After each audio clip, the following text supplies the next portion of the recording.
Just एक press conference झाली, याच्यामध्ये खूप गंभीर आरोप लावण्यात आले आहे आणि काही मागण्या करण्यात आल्या आहे. आपल्यासोबत भानापेठ येथील काही लोक आहे. काकाजी, नेमकं काय घडलं आणि कायची मागणी केली आहे तुम्ही?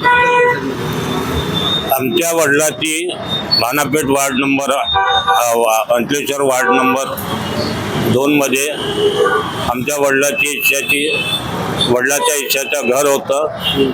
त्या घरात आमच्या वडिलांचे आम्ही 5 भाऊ 5 बहिणी आहेत.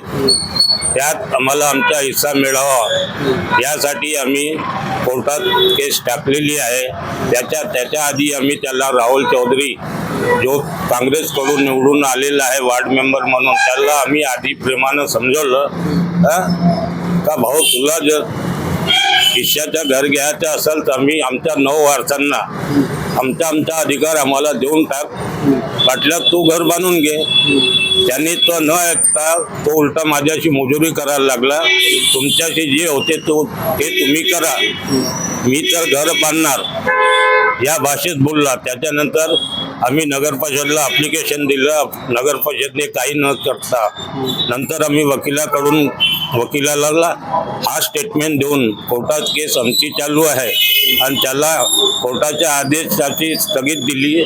5 मेला कोर्टाचा निकाल लागेपर्यंत बांधकाम करू नको. तरी पण त्यांनी बांधकाम करून तो आज त्या घरात राहायला गेला आहे. आता आमची पुढची तारीख 27 फरवरीला कोर्टात आहे.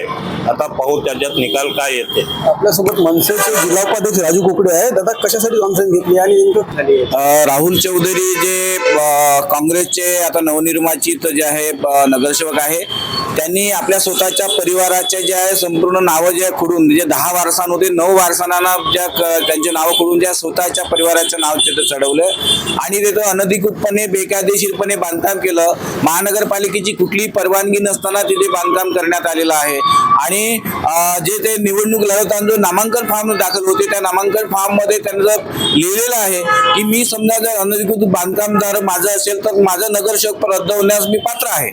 याचा अर्थ आता जे आहे त्यांचं अनधिकृत बांधकाम जे आहे ते तोडण्याची मागणी पंकज चौधरी यांनी आयुक्तांकडे केलेली आहे. त्याच्यामुळं आता त्याच्यात बांधकाम तोडण्यात जर आलं तर राहुल चौधरी यांचं नगरसेवक पद रद्द होऊ शकते.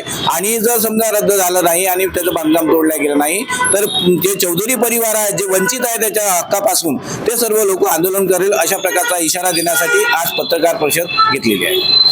हे आमच्यासोबत राजू कुकडे होते आणि ते फॅमिलीचे लोक होते. आता बघू याच्यावर आयुक्त साहेब लक्ष देतील की नाही आणि याच्यावर काय होतो. पाहत राहा चंद्रपूर मीडिया 24.